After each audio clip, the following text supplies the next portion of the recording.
We acquired the conviction that the way to do this was not inside the bank, and actually not entirely outside the bank, but in and outside at the same time. And that's where we started building ventures outside the bank, but backed by a bank and at bank grade and institutional grade to kind of prove the point and start experimenting with the business models. How do you leverage as a corporate that unfair advantage, right? The value creation, your right to play in the field. That risk governance framework is part of the answer. We do this consciously because this is our DNA, the DNA of operating a regulated business, where that DNA plays a role in preserving trust, in fact, in building trust in the context of new technologies and new businesses, such as digital assets, but not limited to it, then that's where we have a really important role to play. When you choose to build as a corporate, you always have to figure out where do we balance ourselves or balance these young, new fledgling enterprises with the real venture model. Can you reflect a bit on where you are on that spectrum and how you would advise people to think about it? We're not going to justify doing something stupid by calling it strategic, right? So we're going to try and do really smart things, meaning ultimately I have a path to profitability and ultimately I have a path to good returns. Good returns, what does that mean? It means adequate given the risk I'm taking. Financial is non-negotiable. It's a binding constraint. You don't return your capital, then why should you exist? 7 years ago, Standard Chartered's leadership team had an uncomfortable conversation. The bank was great at what it did, but the things it did best might not be what the world needed in 10 years. The answer wasn't a digital transformation roadmap. It was instead an experiment. They called it SC Ventures, and they gave one person the mandate to figure it all out. Alex Manson has spent those 7 years building, breaking, and rebuilding, and he's now written it all down. Nothing ventured, nothing gained is the most honest account I've read of what it takes to rewire a bank's DNA. Today, we go through all of it, the build, the partner, the invest. And alongside, as always, on our CVC episodes, we have our dear friend Jeppe Høier, who's our in-house expert on corporate venturing. Welcome to the podcast, guys. This show is not investment advice, and the hosts of this episode may be invested in the funds and companies featured. So, Alex, I just set the context here. Did I get it somewhat correct? Was this the honest diagnosis that led to SC Ventures?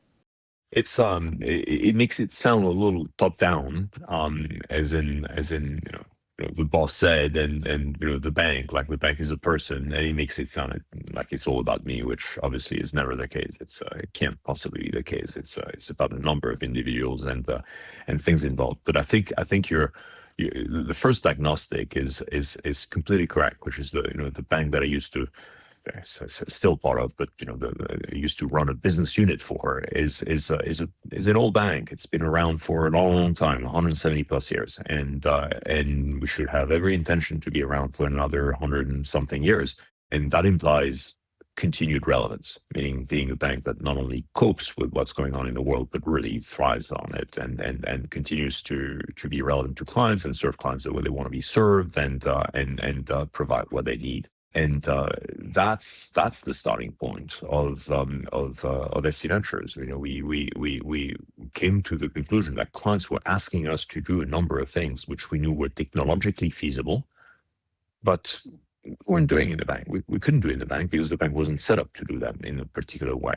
And that could be about integrating financial services in people's lives seamlessly as a digital bank or indeed other forms of financial services might. It could be about supply chains and SMEs and using data more to the point in the context of operational risk management and underwriting and all the serving SMEs, which are such an important part of the GDP of the markets where we operate. It could be about infrastructure, right? People expect instantaneity, they expect 24/7 everything, including and not limited to payments and liquidity and all this. And that's obviously not how banking works with bank holidays and weekends. The point was a bit of a disconnect between what clients and, I'm going to say markets and societies at large are expecting from financial services and what financial services actually do. And that's where indeed top of the house and indeed the bank, if I can put it, treat it like a person, decided that, we need to do something about it. We need to think really hard about how we are going to be relevant and not just relevant, so super useful, just as critical and indispensable as financial services are today in the world of tomorrow. And we also acquired the conviction that it was really hard to do it all inside a bank because we're entrenched in some ways. We set up in a certain way. All the reasons why we couldn't do these things is not because people aren't wanting to do the right thing or try and help their clients. Everybody is, mostly. But the setup is there. The business model is what it is. Incentives are what they are, and when it comes to human behavior, which is a very important part of corporate transformation, obviously, and so we acquired the conviction that the way to do this was not inside the bank, and actually not entirely outside the bank, but in and outside in the same time. And that's where we started building ventures outside the bank, but backed by a bank and at bank grade and institutional grade to kind of prove the point and start experimenting with the business models. Yeah, and as I will go through each stage, so to say, or each part of the business model of being a CVC unit, because we'll talk both about building and partnering and investing. So this is going to be exciting. Yeah, but I just want to ask you before we get into how SC Ventures builds, if you could set the scene for our listeners. When a big corporation decides it wants to build a new business from within, what does that normally look like? So you have this situation that you have these large corporates such as a bank, right? They decide to build a new business. They want to leverage and preserve everything they have built for decades, right? And then they're trying to do something fundamentally different, right? They want to create something that is quick, fast, and moving with the existing times and not with legacy, right? There's been built a ton of models for this, right? There are venture studios, there are innovation labs, so many, and they're all compound real learnings. And I think the essential part is how do you leverage as a corporate that unfair advantage, right? The value creation, your right to play in the field, right? And then you create something that stands alone, right? And then, it comes to, bridging the corporate, the ways of doing with this new startup life, right?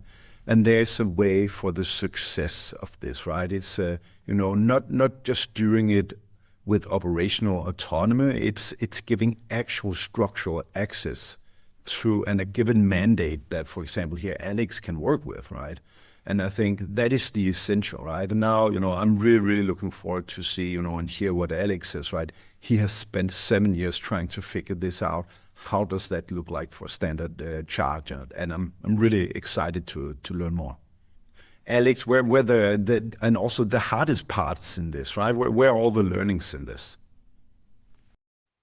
Well, we can start with that, I knew it would take some time, and I knew it wouldn't be easy, but maybe one of the biggest learnings is how long it takes to prove any point, how long it takes in implying an element of resilience at the individual level, but also capital and the firepower and the ability to set yourself up so you fund yourself and return capital with adequate returns so you have the right to exist for some period of time, because it will take some period of time to prove the point. So in as much as I guess we knew all this when we embarked on SC Ventures, I think there's an element of reckoning now that it's been not quite 10 years, right? 8 years, and it feels like a long time, and yet we're still a baby building babies in so many ways, and the jury's out as to how much we've really transformed the industry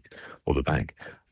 Have we had an impact? There's no question about this, right? Have we transformed bits and pieces already of the organization? Absolutely no question. Yes, we have, but there's so much more to do, and we're it feels at times that after almost a decade we're just getting started, which is exciting, but also perhaps the hardest lesson I would share here. The other lesson is one of it's going to sound pedestrian in some ways, but it's really important. I'm going to say the word governance, right? The element of okay, we have a clear purpose in mind. The bank wants it from the top, but we're going to have to design something that is both in and outside. We have some conflicts by design that are hopefully very constructive and productive conflicts, but need to be managed. And that is I'm going to say work that shouldn't be neglected. There's no charter per se, but there's a governance framework to use nice banking language, which is important to think about when you're going to build independent companies backed by a very large established institution.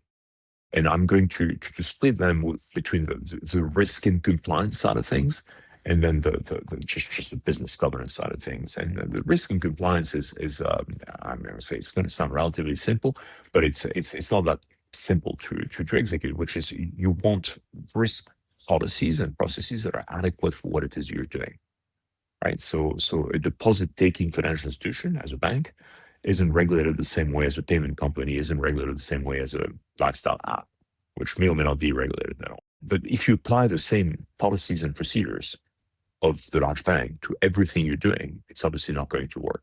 And it's certainly not going to work when you explore new fields such as digital assets and blockchain, where number of concepts just do not exist within the existing framework. So there was an element of defining the framework to risk manage ourselves, bearing in mind there's a few non-negotiable, no shortcut areas, obviously financial crime compliance, cybersecurity, but there's also an element of being appropriate for what it is that we are doing, depending on the nature of what we're doing and depending on the scale of what we're doing. And then the second part is the business governance, which is you have a little startup, which is trying to justify its right to existence, which is a long way of saying survive.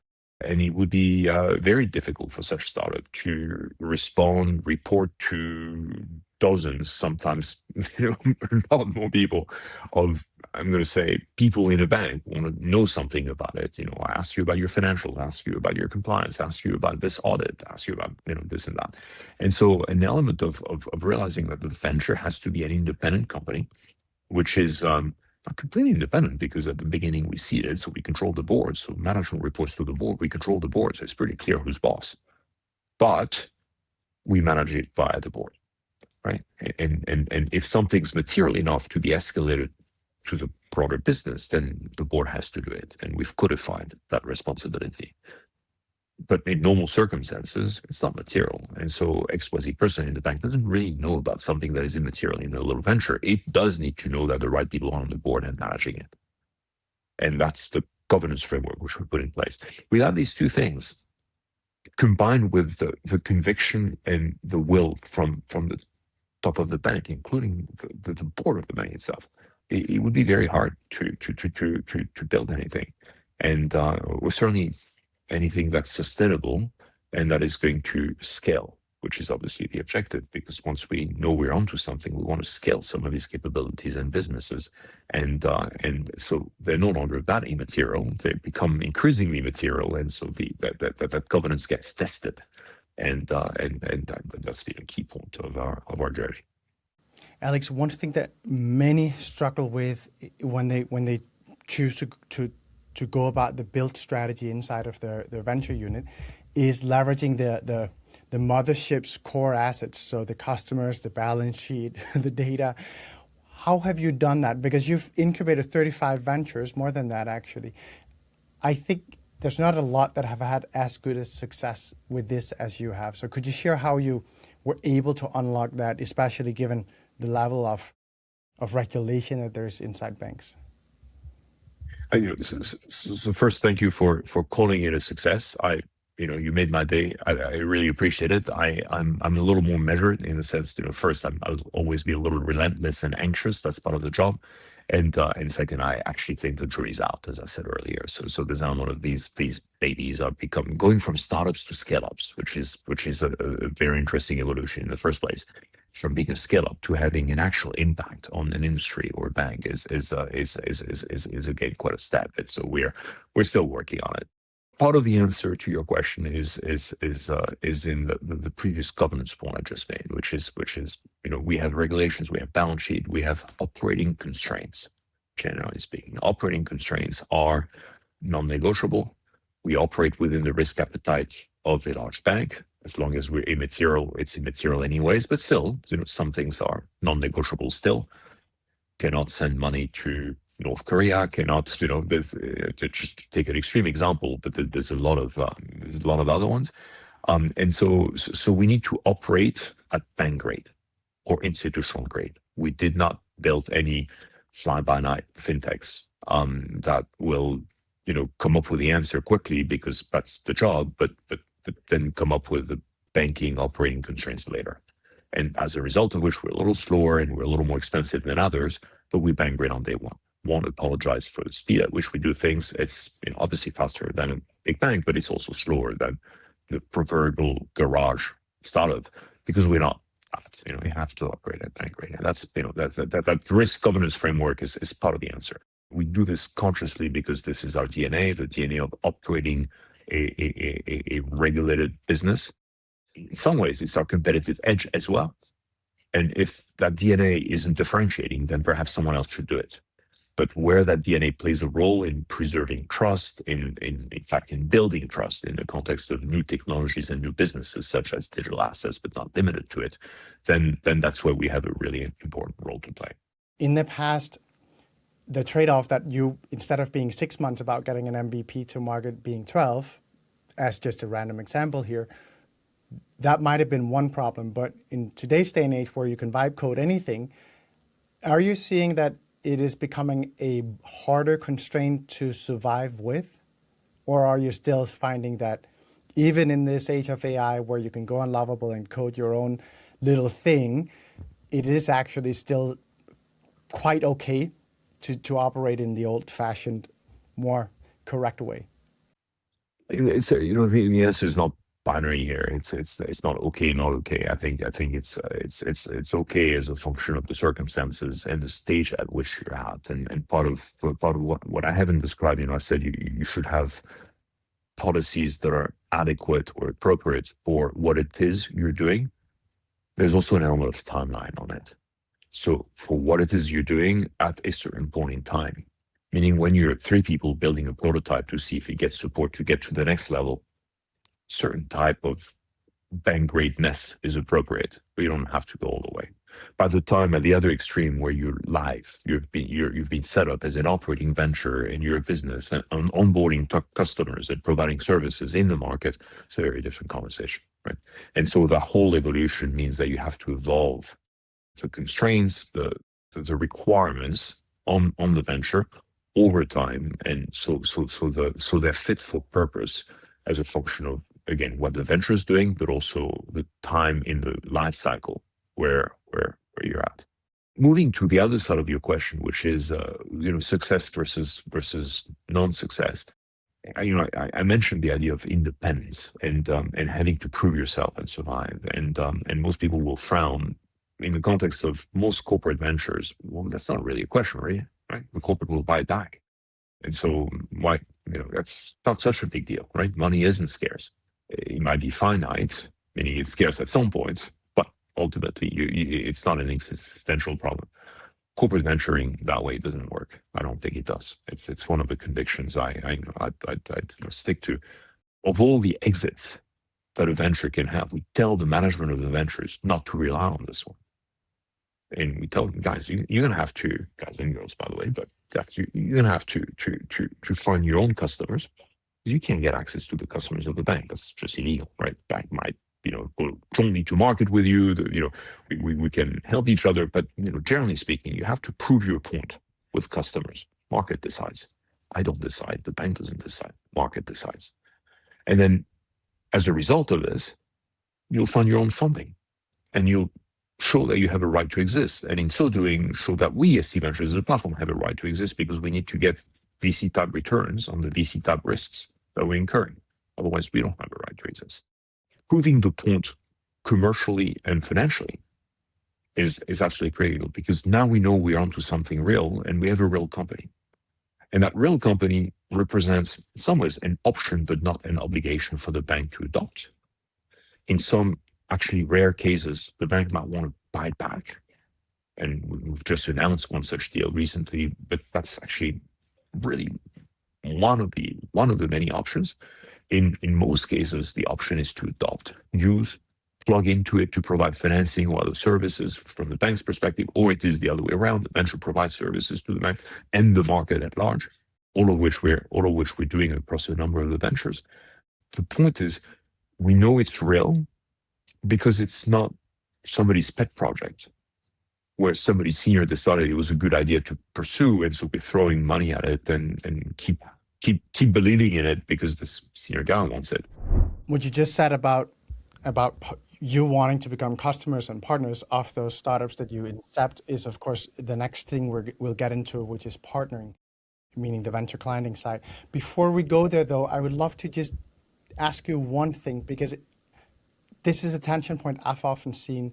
When you choose to build as a corporate, you're always have to figure out, where do we balance ourselves versus, or balance these young new fledgling enterprises with the real venture model.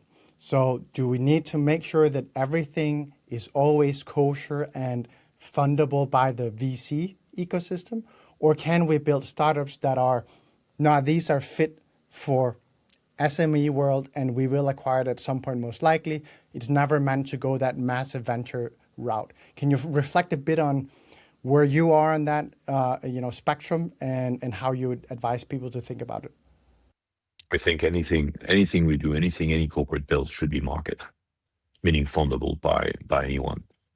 But there's a difference there's a difference between being fundable by the venture market and being fundable and growable, so to say, on non-venture financing. Because venture, of course, looks for this 1,000x opportunity. Oh, of course. You don't need that necessarily as Standard Chartered. So I said the market. I didn't say the venture market per se, right? Yes. So meaning, and that's the difference. So forget about corporate venturing. If you're a startup, VC money isn't necessarily appropriate for every type of startup, right? VC money is going to push you in a certain direction. It's going to expect, certain multiples, push for growth in so many ways. Instill a lot of discipline and good governance on you, but also it's not the right type of governance for everyone.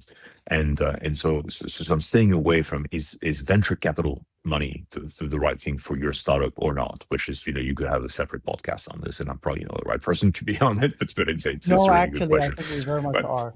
Yeah. But if I broaden the VC to the market, meaning financial and combination of financial and strategic investors, but let me characterize these investors. We're not going to justify doing something stupid by calling it strategic, right? So we're going to try and do really smart things, meaning ultimately I have a path to profitability and ultimately I have a path to good returns. Good returns, what does that mean? It means adequate given the risk I'm taking. So VC type risk means, north of double-digit returns. All these investors, whether they're quote unquote strategics, as in banks whom we work with and are interested in what we're doing, co-design with us, are commercial anchors for us, are co-investors with us in JVs. So that's a form of investment, or indeed financial investors, as in we have VCs on the cap tables of some of our ventures. The point I'm making is, unless you build a company that is geared to be accountable to such investors, you're probably not building a real company. And not building a real company implies, meaning I tell you, I'm going to build you and I'll buy you back. At this point, incentives for founders are completely different. Incentives for everyone around the ecosystem are completely different. The way it's perceived in the market is completely different. And as a third-party investor, what would I invest in this? Because I've just surrendered my destiny in the hands of someone else.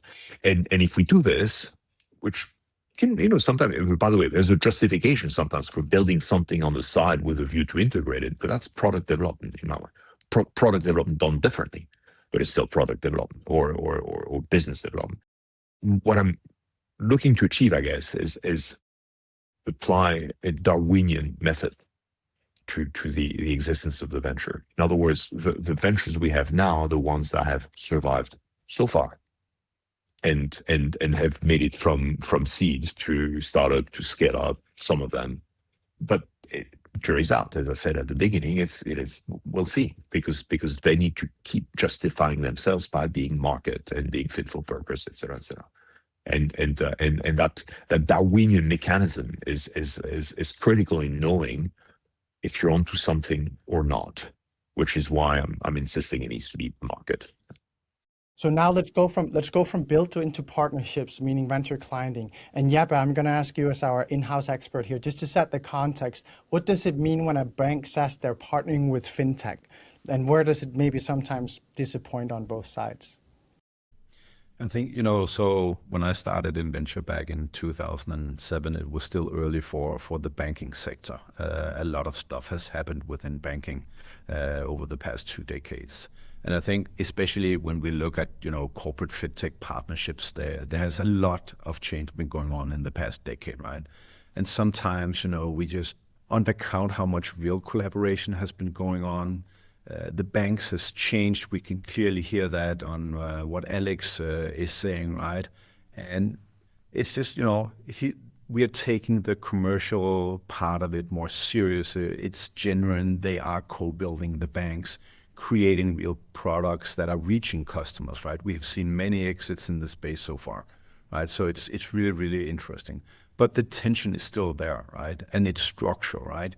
As Alex said before, right? They are underlying, regulation, compliance, all of that the bank needs to. And what the startup wants, right, is commercial momentum.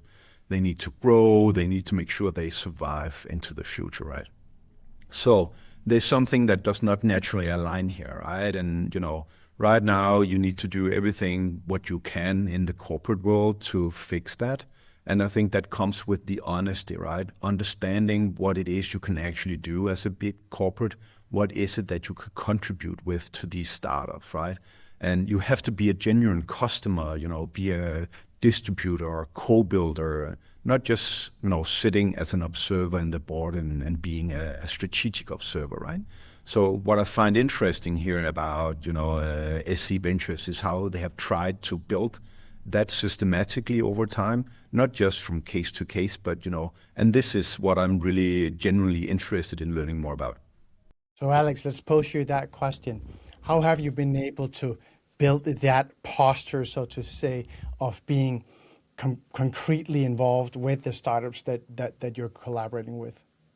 I think the main point is there's a context for collaboration, which is a context certainly a context for investing, which is collaboration. There's a context for collaboration, which is venture building and the things we're trying to achieve.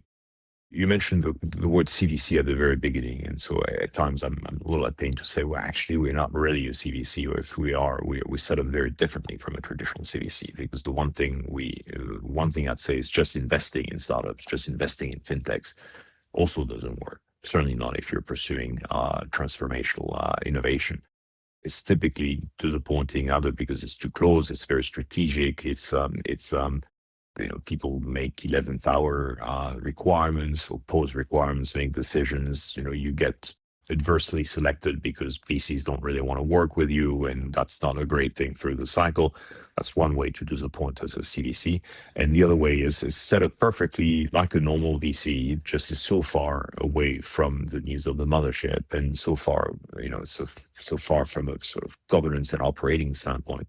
The mothership gets very little out of it, and it becomes a distraction. And there's examples of both types of, I'm not going to say failures necessarily, but disappointments, and which it gets people to pull the plug too early, because the investment cycle actually isn't quite as long as the build cycle, but it's still quite long actually, and longer than it was, say, when a decade ago when we started, and people could just raise funds on a term sheet.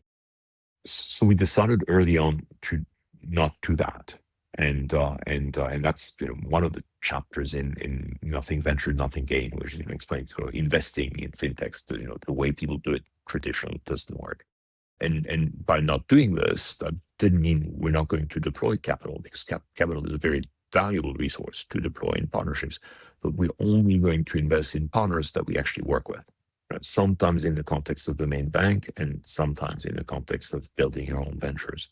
Meaning it is a capability we think we need, and that capability already exists, and it's at bank grade, and it's good enough. It's what we need. Why would we try and reinvent the wheel and build it ourselves? Much better partner is a shortcut in terms of time. Time is so important. It's a shortcut, and sometimes where it makes sense, will align incentives with that startup by deploying capital in it. And that's the mindset with which we're investing, nothing else really.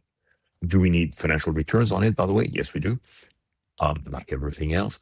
But within the operating constraint of getting financial returns that are appropriate, that's the mindset and purpose of engagement. Once we engage with that context, the dialogue is very different from the one a financial investor would have with a venture. We'll understand technology if it's a technology company, so partner, because we use it. We understand how hard or easy it is to implement it.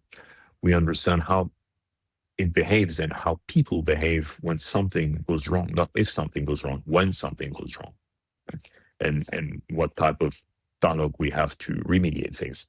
We understand how teachable, coachable the founders are. We end up bringing something to the table which most financial investors couldn't bring to the table, and is in large part not a function of whether we have a board seat or not, but a function of how much we engage, and the operating context we bring to that picture. I talk in the book as well. I talk about empathy, which sometimes people mistake empathy for being nice. And it's nice to be nice, right? I'd like to be, I'd like to think we're pretty nice people, generally speaking. But empathy isn't about being nice per se. Empathy is about understanding the other person and putting yourself in their shoes. And so engaging with startups with empathy implies understanding where the startup is, where they are in the development cycle, how much resilience they have, how much cash they have in the bank account. Maybe they can't afford waiting for 6 months to be onboarded by you, in which case you should tell them that. And that's a hard truth, but it's the sort of thing you should be able to say. Or they're not resilient enough that you can use them at bank grade and not have certain clauses to take over the code should them not be around, or not have certain visibility on the product roadmap, because then it's not institutional grade and it's not acceptable for you. So it leads to very, very specific conversations in the context of understanding where that person is, what their needs are, and to what extent the cooperation is going to be a fit for both sides. Because there's no point having a fit on one side only, and there's no point maintaining free options for the big guy when the small guy isn't capable of coping with it. Let me ask you something, Alex, because I think I heard you say that we don't invest unless we partner. Am I right? Did you say that? Yes. Then let me ask you, because venture is quite renowned for sometimes moving very, very fast.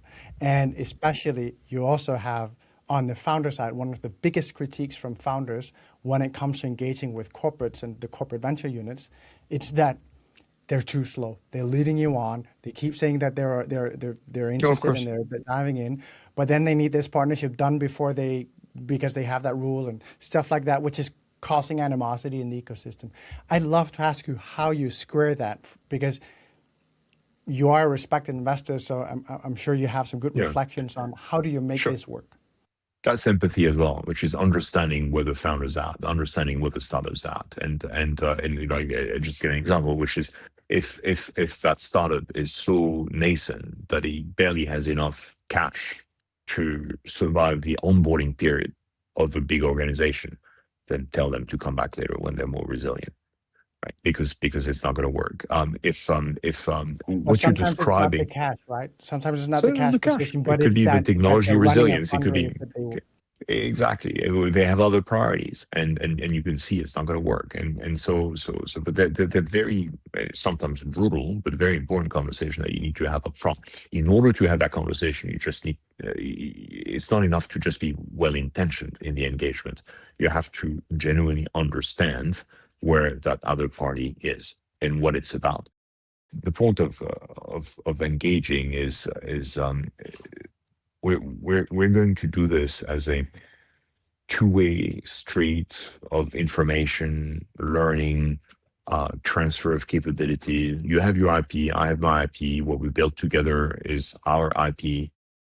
There's a number of codes, of rules, which if you break these rules, you would lose the trust and ultimately the respect from the entire marketplace. And by the way, that's not how we want to behave anyway, irrespective of the marketplace. So there's an element of being very mindful of that, and engaging with startup with the understanding of who they are, what they do, and being very direct as to whether we think there's a fit, or if not, let's not waste your time. Right? And Let's this not is waste your the, time. and this is a great point, right, Alex? Super important to say, because you don't, as a VC, get into the business unless you understand really the dynamics of venture, because you're diligenced by a bunch of LPs, whether you're a fit for venture, so to say. But as a corporate, you don't necessarily go through a similar vetting process in terms of ensuring that you truly understand and play by the rules of venture. But the fact of the matter is that the marketplace is very brutal when it comes to ensuring or weighing you on that. I would love to ask you, just because you've made more than 20 strategic investments by now in technology partners, I'd love to ask you, how do you evaluate whether a partnership is a real partnership or if it's a pilot and for that reason you shouldn't continue the partnership? You don't know. Right? So when you start a proof of concept, as we used to call them, and the word got a little tainted from innovation theater and the likes. But going back to the essence of the proof of concept, the point is you're trying to prove a concept, and so you don't know the answer to it. Otherwise, you wouldn't need a POC. And so one thing I'll start by saying is you should never do a proof of concept if you don't think you have a path to actually applying the concept and scaling it, because now you're wasting really everybody's time, which is back to why labs don't work, why you want to have a, in a traditional context, perhaps we're a bit of an exception in that here, but you want to know that the business units is involved and that there's a real budget that is ready and willing to be allocated. Should the proof of concept be conclusive and positive, you really shouldn't start this sort of work just to entertain yourself as a large organization, or more rigorously put, to create an option at the expense of the little startup. Bear in mind the large corporation has luxury of time, the funds, and can create optionality. Optionality is actually very valuable, but optionality from the standpoint of the other party is can be a killer. And so that's the mindset in which you start. Once you have started, assuming it's all going well and the mindsets are aligned, how do we decide whether it works or it doesn't work? We don't. The market should, right? It has to be clients. Every proof of concept, even if it's a technology capability, it's going to get integrated into a business which we're building, and it's not us, the sponsor, the investor, whatever you want to call this, deciding that this is working. Clients decide if they want to buy it. The answer isn't binary. Works, doesn't work. The answer is more likely, yeah, it's interesting, but not this way, that way. Or can you change this? Or can you add that? And, creating that loop of iterations, which goes back to the good old lean methodology of building a company, which, will adopt and works pretty well in so many ways, but just going at it one step at a time. But actually, it's a great reminder for us all. Including us when we go to a portfolio management committee or an IC or whatever it's called. We're not deciding if it's a good idea. We are observing facts, and the facts are clients decide if it's a good idea and if it works. Yeah, and I think that's a very important milestone or focused yardstick to be using when you're evaluating these enterprises and the partnerships. Yeah, but I want to ask you, because I know you're very opinionated on how CVCs best navigate the strategic versus financial return tension. Maybe you can talk a bit about what you're observing in the market and how the best are doing it. Yeah, I think right now we see CVC maturing as an asset class, right? It's getting stronger and stronger because more and more are getting it right? But you're trading off this strategic versus financial return all the time. It's easier for the classical VCs, right? They know they need to go for this clear financial return thing, right? But when you get into what you do as the CVC when there's something that fits greatly strategically or great financially, but You cannot have either, or you need to combine it, right? And that is also where you should get the most return on investment, ideally in this, right? So it is, how do you get that right within the given corporate and within the given culture of that corporate, right? So I think that is where you need to move forward to and have this consistent framework that you attach to all the time, right? It's like, you need to get this right. It's not just case by case, but it's a systematically approach to this, right? And I think, right now, we see Standard Chartered Ventures out raising funds with external LPs. So it would be great to have Alex's view on, how can you actually do this in a world where you need to match strategic and financial return at the same time? I would say we don't want to choose. We need both. We need both. And the way I'll rephrase it, the way I would rephrase one versus the other, meaning financial versus strategic, is by saying that financial is non-negotiable. It's a binding constraint. You don't return your capital, then why should you exist? And there can be a difference in time versus a corporation which is going from quarter to quarter on P&L, whereas we sell for value over a longer period of time. So we may need to reconcile this, but ultimately, getting financial returns is non-negotiable. And so we operate within that constraint. And then within that constraint, well, it better be purposeful or strategic, which means different things to different people. But the point is, whatever we do has to contribute to creating the financial services organization of the future. It's the bits and pieces that it takes to be a super connector of markets and supply chains and clients around the planet. It's creating the bits and pieces of an ecosystem that constitutes the infrastructure and financial services rails of tomorrow, et cetera, et cetera. Meaning, and by the way, are we the right people to do it? Versus, we don't engage in every sort of industry just because there's the word finance in it. Is it differentiating to know what it takes to operate with the DNA of a regulated financial institution? If it's differentiating, we have a bit of an edge. If not, then we should ask ourselves the question: is it differentiating that we operate from Asia, Africa, and the Middle East, which are quite unique footprints, and so we bring something to the table that others don't, et cetera, et cetera. So an element of being quite thoughtful about what it is that we do and to what extent it contributes to rewiring the DNA in banking and financial services within the operating constraint of financial returns. I'll note that to your point about raising funds, having LPs, and all this, we've crossed the Rubicon a long time ago when we had the first third-party shareholders in our ventures. At that point, we have third-party shareholders. They expect returns. We have a fiduciary duty. In some ways, not everything's liability, but we have a fiduciary duty to respect the governance of the proper company, because it's not just one person's capital. So it's a Rubicon that we crossed, very early on in the process, and then we ended up with co-GP structures in the funds and doing more of this. So knowing that we intend to operate at all times with a mindset that ultimately we're here to create value for investors and ultimately shareholders.